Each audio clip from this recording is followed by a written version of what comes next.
Good morning, welcome back. My name is Becky. If you're new, today we are starting all of our tomatoes for 2024's garden. I just cut up 2 bars of soap and now those get to sit and we have to wait, and in 4 weeks we can test those soaps out to see how they turned out.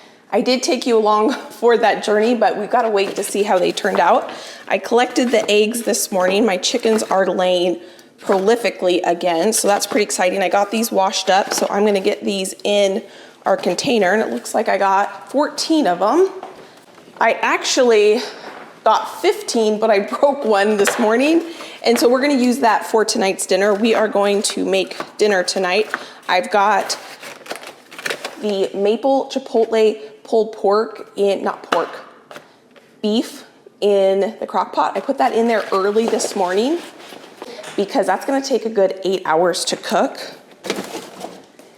And then we can shred it up. It was funny, Josh and I were talking this morning, and because we wanted to say pulled beef, but you don't say pulled beef, you say pulled pork and shredded beef. I'm not sure why that is, but we are making in the crock pot. I made that in the latest freezer cooking day, and it is maple chipotle beef sliders. So I need to make the buns that are gonna go with that.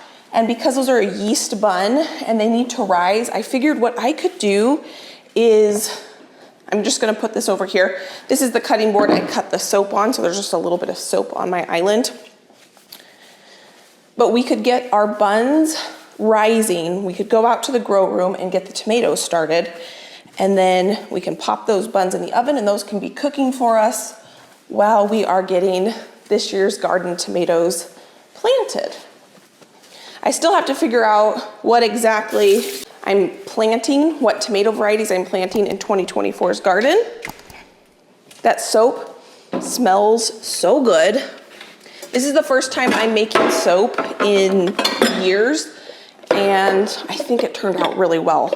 But we do need to let it cure for 4 weeks before we can cut into it.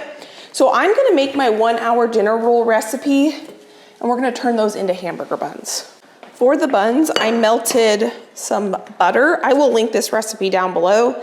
If you're interested, I'm experimenting using it making hamburger buns today. This is my 1-hour dinner roll recipe that I used to make a lot of things with. So here I have water, milk, and now I just added some honey. To that, I'm gonna add my active dry yeast. I'm gonna stir that together. I'm gonna let that sit for just a minute. Just let the yeast kind of reactivate, dissolve, and start doing its magic. I always make this recipe using all-purpose flour, but I am doing a lot of bread making and recipe testing, and I am finding that, did I say all-purpose? I usually make all-purpose. I can't remember what I said, but I'm finding that bread flour really makes a better bread, if I can speak this morning. So I'm gonna experiment making this recipe with bread flour today and seeing how well it turns out. So my yeast is proofed there for a couple minutes. I'm gonna go ahead and add some salt. And now I'm gonna go ahead and add my flour. Now you can make this in your mixer, but I'm just making it in my bowl here, and I'm gonna knead this by hand. And you could weigh out the flour, but I'm not doing that either today. I'm just getting in here and making these.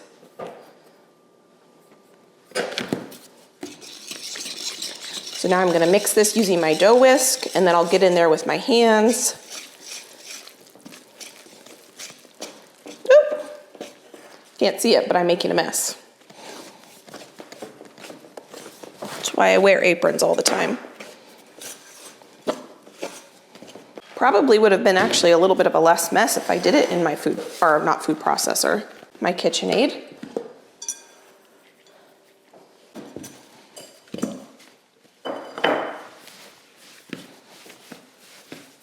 I could even just make these into rolls and not shape them like buns, and they would still be really good, but I kind of want to shape them so that they're a little bit flatter and they just are more hamburger bun shape.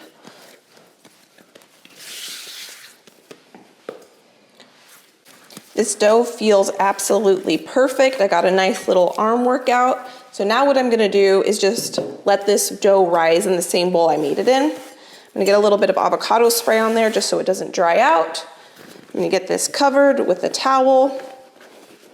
I'm gonna put this bread right next to my crock pot because my crock pot is warm, and so that'll just help it rise. That needs to rise for a good 30 minutes, 40 minutes.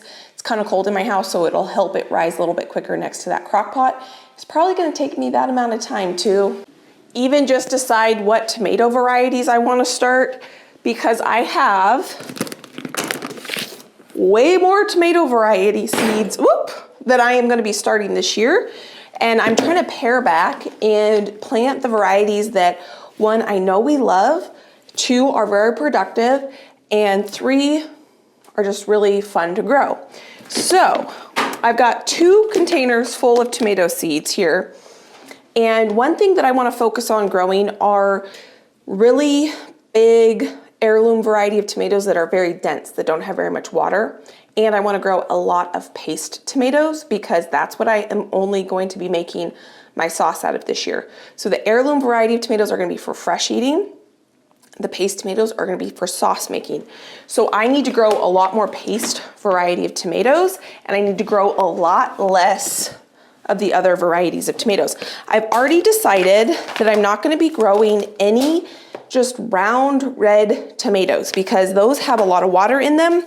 They're not our favorite for fresh eating, and they don't make very good sauce because they have a lot of water, and so it takes a lot of time to cook it down.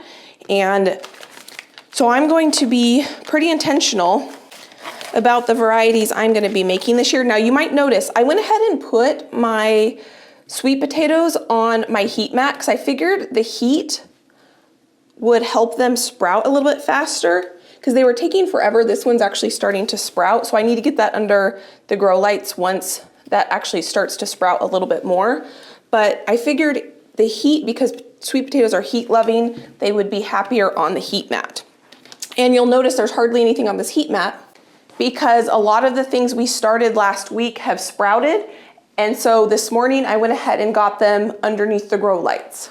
So all of my floret dahlias, well, not all of them, but I'm starting to actually see dahlias sprout. And so I want to get these under the grow light so that those little sprouts have light. Now, one thing I did not realize that I read when I was planting these floret dahlia seeds is that she says don't remove the plastic until at least 50% of the seeds have germinated. And so that's what I'm doing. I never knew that until I read that. So that is something that I learned this year. So I'm gonna get this back under the light. A bunch of my basil seeds have sprouted, and then a bunch of my other flower seeds that I started last week have sprouted as well. And that is why they are no longer on the heat mat, because they need to be under the lights. So things like this. So just a red classic tomato, sure, it's great and very prolific, but I don't want these for sauce, and I don't really want them for fresh eating. So I'm not gonna grow them. But something like this, wait, this is the watermelon one. I didn't really like the watermelon one. Let's see. I'm gonna grow Paul Robeson for sure. I'm gonna put that over here. I'm growing the Paul Robeson because it was my very first tomato to ripen up last year. And so because I know that, I am going to grow that. I'm gonna grow a lot of Romas. I haven't had good luck. Well, I should say I've only grown San Marzanos one time, and I didn't have a good trellising system for them, and so they did very poorly. So I'm gonna give them another chance this year because I've got a way better trellising system. And then I'm just gonna go through these and pick these out, and then I'll bring you down and I'll show you all the ones I picked out. A lot of them are not making the cut this year. Things like beefsteak, I'm not growing any of those. I'm just not. So one thing that is happening is today is Tuesday. On Friday, we are getting new flooring in here. So my goal is to try to get a lot of seeds started because I'm not gonna be able to start seeds by the time we remove this, I'm probably not gonna be able to start seeds. And I think on Thursday or Wednesday, we're gonna try to remove this behemoth of a desk.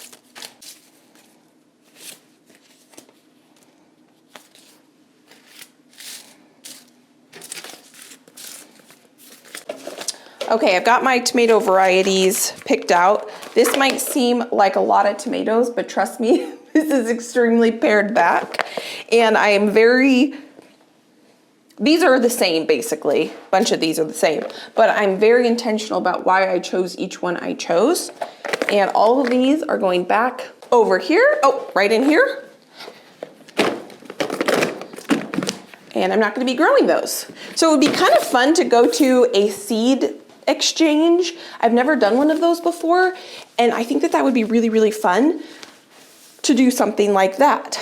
But I need to find one around here. I'm sure that they have seed exchanges because I know some of those I'm probably not ever gonna grow again, and other people might enjoy growing them. So here's what I've got here. This is just a classic red cherry tomato. I've never grown this variety. It's called Sweetie. So I thought I'd give that a try. My mother-in-law loved this. I grew this I grew a bunch of them and I gave her some plants. This is a clementine cherry tomato. This is what I made my pizza sauce out of, and it was incredible. And my mother-in-law asked me if I would start some of these for her. So I'm gonna go ahead and start some for her, and probably I'll keep one or two. Sun Gold is a classic, just really good cherry tomato. And then this is Josh's favorite cherry tomato, the chocolate pear cherry tomato. And I didn't grow it last year. So I've got a red cherry tomato, two yellow cherry or kind of orange cherry tomatoes, and then a striped cherry tomato. The next type of tomato I'm going to be growing are my paste tomatoes, and I've had the best luck with Roma tomatoes. These are 3 different seed companies, but they're all basically the same variety. They're a determinate variety of tomato, so they only get to a certain size, and I've had the best luck growing just a classic Roma tomato. And I don't know how many seeds I have in these packs because I didn't buy any of these this year, so I just grabbed all 3 of my seed packs out. And then these were a gift, and they are San Marzanos, and they're not in English, so when I flip the back over, I can't read what they say about the tomato. And I've got, it looks like San Marzano 2 and just a San Marzano. So I don't know what the difference between these are, but you all tell me you love growing San Marzano tomatoes. I just have never grown them well.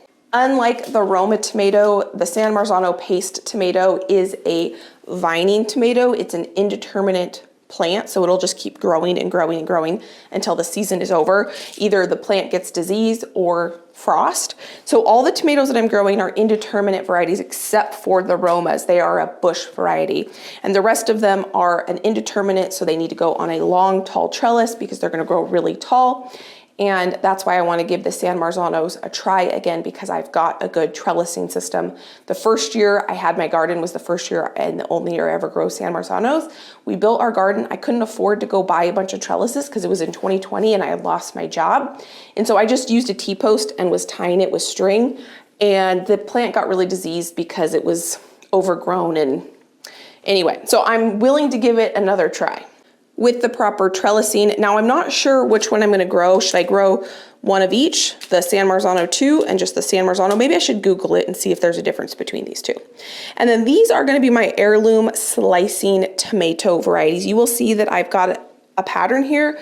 I love the orange slash kind of yellowy tomatoes. These are super dense and just so good when you slice into them. They have hardly any seeds and they're absolutely delicious. So what I've got here, well, let's start with over here because these are ones I've grown before. Paul Robeson, they have a little bit more water in them, but they were the first ones to ripen, so that's why I'm growing those, just to get a really early tomato. We've got mortgage lifters. I just love these. They're really dense. They've got great flavor and they're huge. Now this is one that's new to me this year. This is the only, well, that's not true. I'll show you when we get down there. But I wasn't planning on growing this, but then I read the back of it and the description got me, so I'm gonna try this one as well. It says that these can get giant between 1 and 2 pounds. They're very disease resistant. They're a bicolor tomato, and the bicolor not only is on the skin on the outside, but that bicolor goes into the flesh of the tomato. So it said that it's just a very delicious, beautiful tie-dyed tomato. So I'm growing that one. This was my favorite tomato that I grew last year. This last year was the first year I grew it and I loved it. I've grown Old German many times and I've had great luck with it. It tastes delicious. It's super dense. Same with Dr. Witchy's. Now these are new varieties to me. I know that people grow Cherokee Purple. It's a classic tomato. You see it at every big box store and greenhouse, but I've never grown a Cherokee purple tomato. I've heard people love it, so I'm gonna try that. And then Brandywine as well. I have never grown a Brandywine tomato that I know of. And so we are gonna grow just a red Brandywine tomato. And then this one has a bunch of different colors. It says red, yellow blend. So we're gonna give that a try as well. And I just remembered, when I start my tomatoes, I need to also start my tomatillos. So I'm gonna grab these out as well. And last year I planted 59 tomato plants, not 59 tomato varieties, 59 tomato plants. And that was way more tomatoes than I needed. So I'm not gonna be growing that many tomatoes this year. I probably will start that amount, but I will gift a bunch of these tomato starts. Last year, this is the variety of tomatillo I grew, and they were very itty bitty teeny tomatillos. And so this is the variety I'm gonna grow this year. This is Grande Rio, and it says that these ones can get anywhere from 2 to 3 ounces, which is a more standard size tomatillo. When I go to the grocery store and buy tomatillos, this is the size that I see. So this is the one that I'm gonna be growing this year. I'm only growing one variety.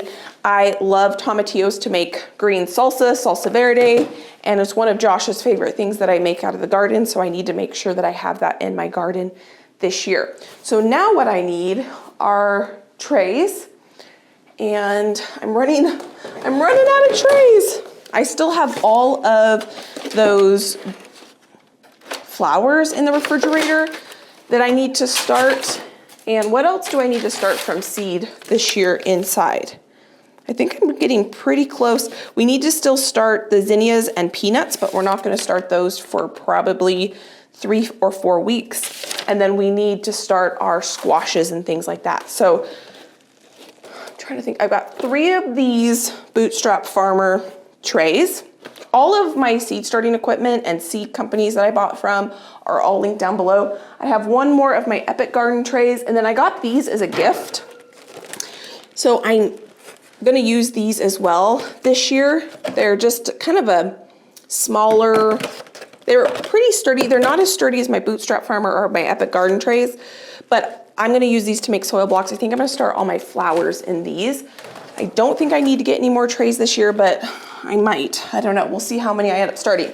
So I've got soil here that I already sanitized yesterday, or I put the boiling water in it yesterday. So I could start making soil blocks right now, but that took me quite some time. Our bread might be ready to shape. So before I start playing in the dirt, I want to go see if my bread is ready to shape so that I can do that before I get my hands in the dirt. I think I'm gonna let that rise a little bit longer. So I'm gonna go make soil blocks. I'm gonna start my tomatoes in this size soil blocks that I started these peppers in, and you can see that a lot of them have sprouted.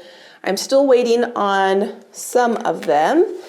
And what I realized, here you can see it a little bit better, is that I could have pushed these soil blocks back a little bit, and I probably could have gotten 2 more soil blocks, like 4 along this edge.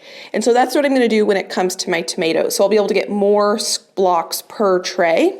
I've even thought about adding a few more soil blocks in my pepper trays and starting a few more peppers, but time will tell if I'm actually gonna do that or not. What I do know though is that I'm going to be starting my tomatoes soil blocks right now. So I'm trying to think, I had 11 paste tomato plants last year, and that produced quite a bit. I think I want 22 paste tomato plants. And then for the fresh eating ones, I'm probably only gonna plant out maybe 2 of each variety, because I am not gonna be putting up as much tomatoes. Well, that's not true. I'm gonna be putting up a ton of marinara sauce. We have 1 pint left of marinara sauce that I put up last year, and we just went through that so quickly because it was so incredibly delicious that I need to put up a lot of marinara sauce, but I don't need to put up any crushed tomatoes, just plain crushed tomatoes this coming year, because I have enough still in my pantry. And I haven't really been using it because I've been using the marinara sauce because it tastes so delicious. So I need to make more of that. So I'm just trying to think in my head like how many plants I'm actually gonna start. I want to do some arch trellises with some of the cherry tomatoes because I think that those are beautiful. I've seen people on Instagram have these absolutely beautiful, amazing arch trellises with cherry tomatoes. You know what? I think I made this soil up yesterday. I think it needs a little bit more moisture. It's a little bit on the dry side. Got my pot here. This water's not hot anymore. Maybe I did this 2 days ago. I did this on Sunday, so yeah, that was 2 days ago. Add just a little bit more. As I'm sitting here mixing, I'm thinking of some of the other things that I still need to start.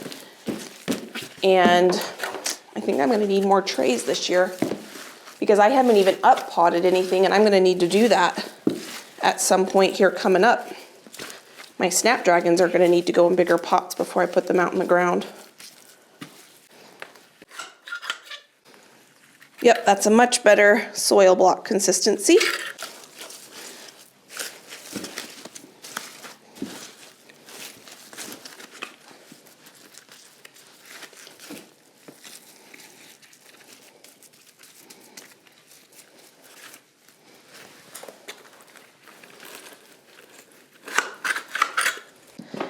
I can't do it. I can't make soil blocks in there when the sun is out. You might be able to see there's snow on this chair. We got, I don't know, 3 or 4 inches of snow over the last few days. It's finally melted a little bit. Sun's out, it's not freezing. I'm gonna make soil blocks outside.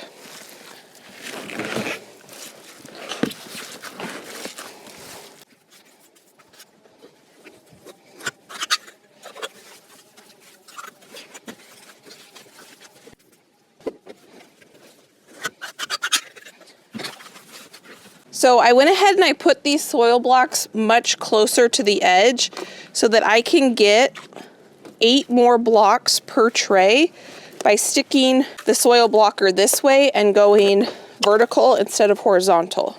So I just used all my soil and I was able to get all 3 of these trays basically filled, except for I could have put 1 more there. But I don't have any more soil. So now I've got 3 trays. So we're gonna bring this inside and figure out what we're gonna plant in these blocks. But I'm sure now at this point, we can go ahead and shape our buns. So I'm going to need to obviously wash off really well because I've got soil on me. Okay, let's go shape our buns. I've got a cookie sheet lined with parchment paper and our dough, which is now doubled in size and so soft and beautiful. I need to divide this into our buns. So this normally makes 12 rolls. So should I make 12 buns? Or should I make them a little bit bigger? Should I make 9? I think I'm gonna do 9. Spoiler alert, this dinner turns out so incredible. So we made in the last big freezer cooking day, the maple chipotle beef. And the recipe that I followed to make that also stated that it's to make sliders and it says to top it with coleslaw. So we're making the buns now and these buns turn out fantastic. I will be making buns like this from here on out. They were so great. I've had hard times in the past when making buns, have them be kind of flat enough. So I'm going to show you how I'm going to flatten them so that they're not too round. Sometimes when I've made buns in the past, they're too tall and it's hard to, eat them because by the time you put either a hamburger patty or whatever it might be on the inside, you can't get your mouth around it. And so what I did here is I totally flattened them out pretty flat. And that way when they rose, they weren't rising so tall. They had a lot more surface area. So I actually flattened them out quite a bit more than I thought I would need to. And I think that was the trick. But the recipe for these maple chipotle sliders said to top it with coleslaw. So we're going to make a coleslaw in a bit. And then I also grilled the buns after they were cooked and I put some cheese on it and warmed it up. And oh my goodness, I will make this again. Everybody in my family loved it. And so I will link the original recipe that I found for the sliders down below, and then I'll write up what exactly I did for these buns as well, so you can see how I made these buns in written form and try to make them yourself if you want. I think the key also was using the bread flour. I have been using a lot more bread flour in my bread baking journey lately, and it really does help get that kind of chew that you want from bread. So this was great. So I'm going to flatten these out, I'm going to cover them up, and we're going to let them rise for the second rise. So I'm back out here, and now I need to figure out how many of each variety I'm going to be planting while I wait for my buns to rise before they go into the oven. And I don't want that in there.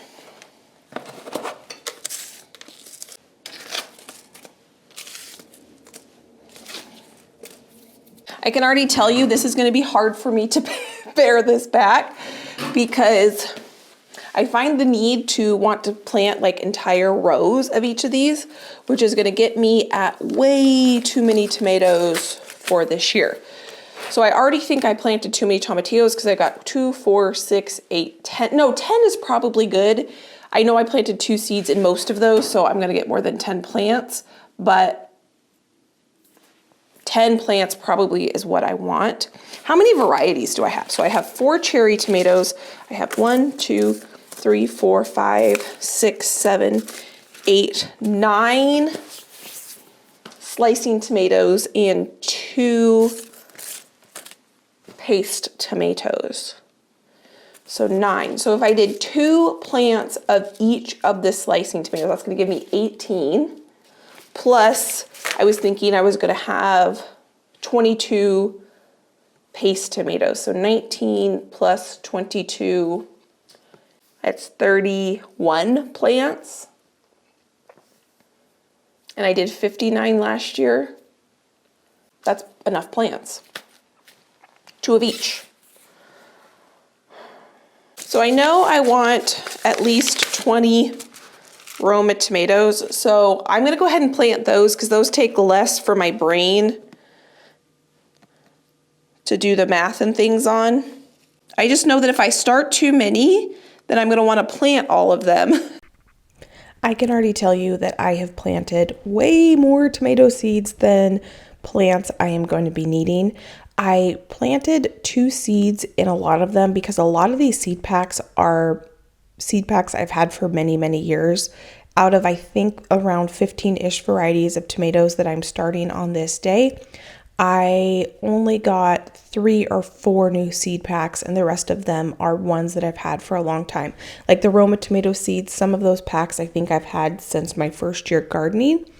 And usually I have really good germination rates on tomatoes. They usually germinate really well. But on these ones, I went ahead and I doubled up on a lot of them, just because the seeds are getting a little bit on the older side. Now, I will probably be gifting a lot of tomatoes away if all of these seeds germinate. I have had probably the best luck growing tomatoes from seed out of any other thing I've grown. I've talked about how my first year growing anything from seed, I did not have grow lights. I did not know what I was doing. And one of the only crops that I was actually able to get into the ground from my first year seed starting were tomatoes, and they actually produced tomatoes. They are a very, very forgiving plant. And so if you are new to gardening and seed starting and you like tomatoes, I would highly recommend, if you want to learn how to start things from seed and you don't want to, start with all the varieties at one time, highly recommend tomatoes, because they are such a forgiving plant. I have dropped whole trays of tomato seedlings on the ground, and they still are fine if you just, kind of put them back up, put more soil in there. They're just really, really forgiving. So I was able to get all of these planted up.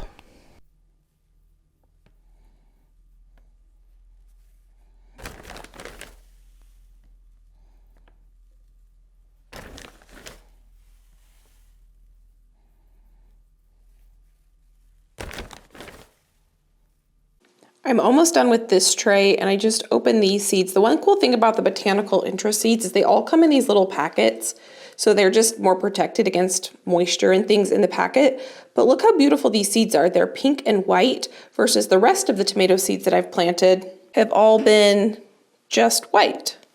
So I'm putting between 1 and 2 seeds per cell. Some of them I'm doing 2, some of them I'm doing 1. Kind of just whatever ends up falling out of my hand. There's a seed right there.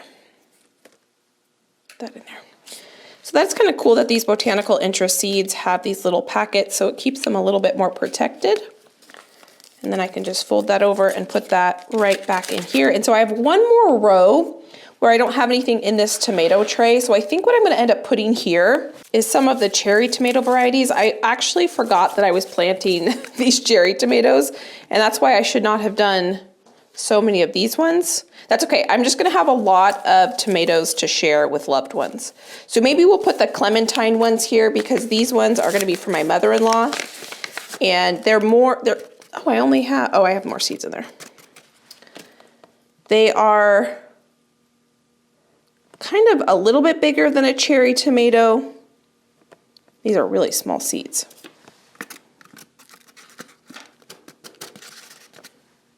I probably could have gotten away with just 2 blocks instead of 4 for each variety, but that's okay. We'll gift a lot of tomato plants away this year. Okay, so now I need to go ahead and label these, and then we've got a whole tray over there to plant next. I have been doing a very good job keeping track of all my varieties of everything that I've started so far this year in the grow room. Now the big trick is, can I keep track of these varieties once I put them into the main garden? And I am committed to keeping track of what varieties. When I know when I'm in the garden what variety is what, it brings me so much joy because then I know if I like it or don't like it. I know that next year I want to plant it or I don't. And so it's been great, and I'm committed to keeping track of what is what. So I got all my tomatoes planted, and I had a bunch of soil blocks. So I went through my seed starting schedule, and I looked to see what other things I could start on this day and fill these soil blocks. If I have soil blocks that are made and there's something I can start, I might as well get them filled. So that's what I'm doing with these soil blocks here. In this tray, what I've got is white cosmos. I have 2 rows of those, so there's 10 of those, 10 of the double click cosmos. This is a mixed color variety, 10 of this red variety of cosmos here, and then over here is where I've got 3 of each of these cherry tomatoes, the chocolate, sun gold, and just a red sweetie tomato. And then back here, what I've just added into each of these 6 cells is some white pink mix echinacea. Oh, I forgot to put an E at the end of white. But these are the seeds that I've been cold stratifying. So I put the seeds in a paper towel. I got them a little bit wet with just some water, and then I put them in a Ziploc bag. And these seeds have been in the fridge. And tomorrow will be 4 weeks these seeds have been in the fridge. It is going to take me a while to plant out all these seeds. And so what I thought I would do is just a little kind of seed test, even though I probably put 10 because a couple of these have 2 seeds in each of these holes, and see how the germination is on these with them being in the refrigerator for 4 weeks. When you're cold stratifying, when I've done the reading, it says anywhere from 4 to 6 weeks, minimum 4 weeks. So I thought, since I've got a little space right here, we're gonna do a little bit test.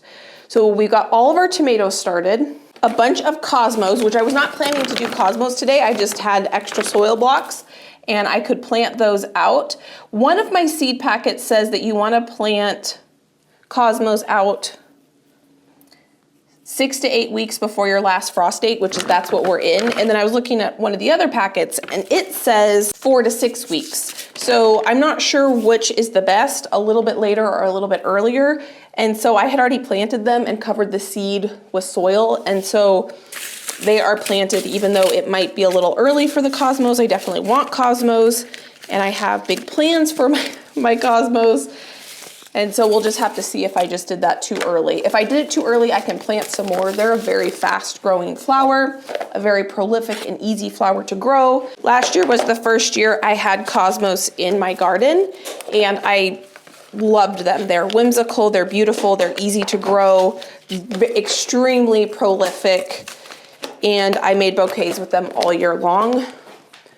So we got our tomatoes put away. I know that I planted way more tomatoes than I need, and so I will be able to gift a lot of these tomatoes to my friends and family that want to have a garden this year. So I'm gonna get these watered in. I got my vermiculite on the top of each one of these, and then I need to start fertilizing my seedlings. I have not done that yet, and it is absolutely time that I start fertilizing them and feeding them. I'm gonna go get these back in the fridge. I have a massive party I'm planning this weekend for Josh's birthday. We have 30 people coming to our house for dinner, and I need to start all those seeds, but I think I'm gonna wait and do that until after the party and after we've got the new flooring in here. And I think I need to order some more trays. I just don't think by the time I get all those cold stratifying flowers that I've been stratifying planted and I get all my zinnias planted, I don't think I'm gonna have enough trays. Plus I'm gonna have to up pot all of these, and I'm gonna need trays when I up pot them. So I didn't take that into account either. So I've got these on the heat mat here. I'm gonna push this, I think I'm gonna go this way. I've got my plastic wrap that I've reused. This is gonna be the 4th time I think I'm reusing this.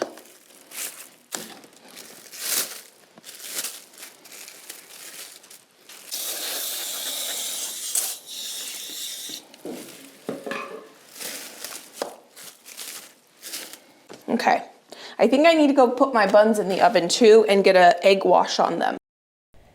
This is what they're looking like now, and I'm gonna go ahead and get the egg wash on so we can get a really nice brown crust color on them, and then also an egg wash so that the sesame seeds that I'm gonna sprinkle on the top will actually stick to the buns. I love putting egg washes on my bread products. I need to set a timer for 10 minutes for those to bake.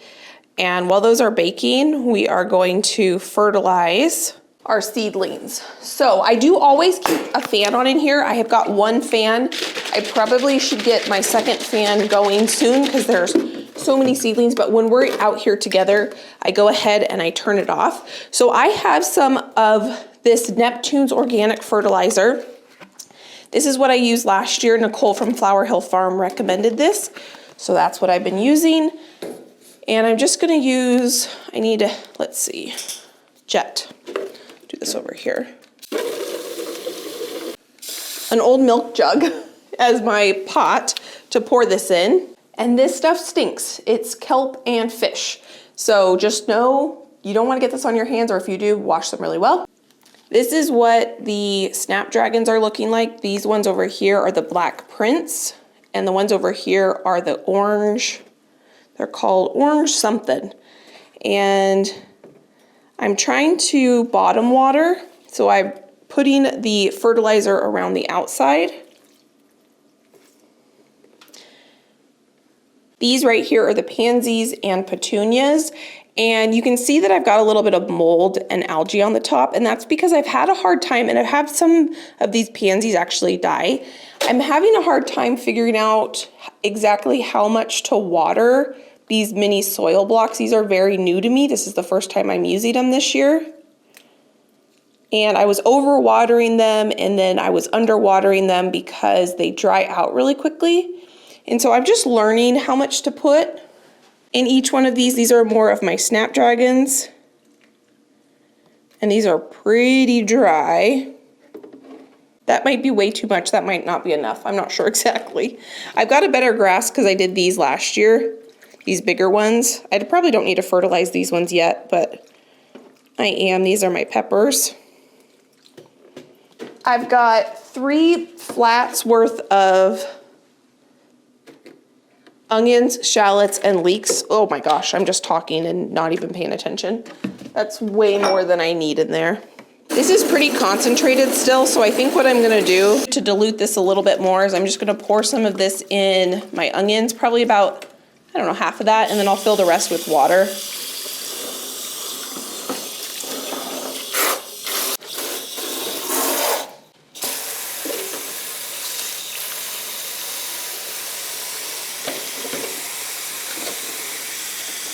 The last thing I need to do in here today is document what I started and how many I started so that I have record for it. Startled me.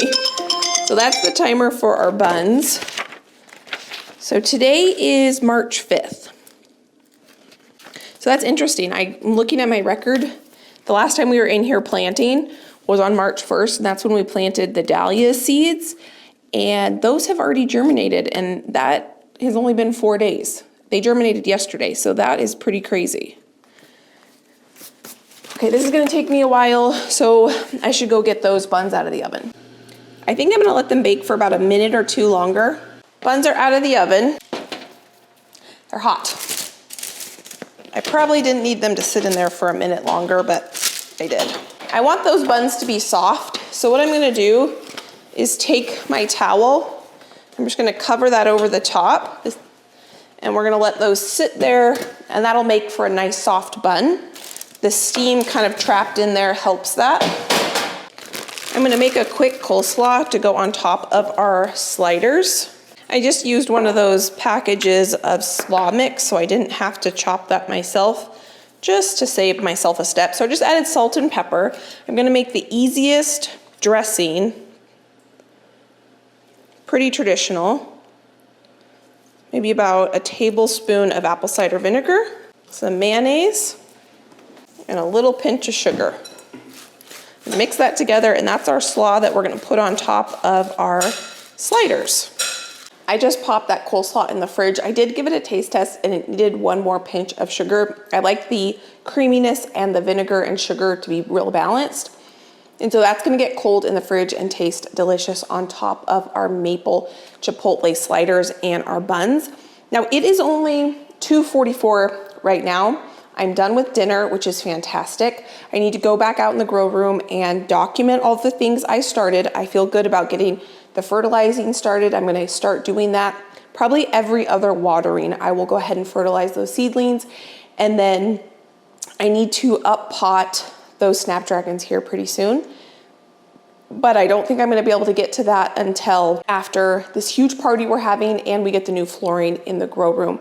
I do wanna paint that wooden shelf that I have out there where I store my seeds. So many of you guys had recommended I do that, so I think I might do that this afternoon because I've got a bunch of stuff already checked off my list. I don't have to think about dinner. I don't have to think about starting tomato seeds. That's kind of a weight lifted off. And then what we'll do is we'll wait and we'll start any more seeds until after the flooring is put in, and we can kind of get through this weekend, a huge party, and then we will be back out starting more seeds. So it feels fantastic to get all this stuff done. I will show you what this dinner looks like coming together. What I need to do with this chuck roast, it's pretty tender, but it's not quite tender yet. I have it on low now because it can just sit here. Once it's completely like fork pull apart tender, I'll take the chuck roast out and put that in a bowl, let it cool just a little bit.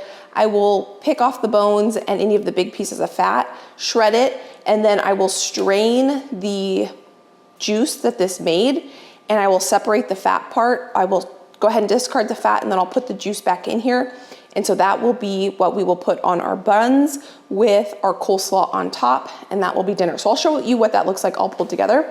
But I'm glad that it is not even mid-afternoon yet, and we have a bunch of things checked off the list. So friend, thank you so much for being here. Thank you for being you. If you enjoyed this, I can pop a video right here where I actually showed you how I made this. I'll pop that here, bunch of freezer meal prep, and then I can pop another one of my videos down here you can go enjoy. If you're new, please consider subscribing, and I can't wait to see you next time. Bye, friend.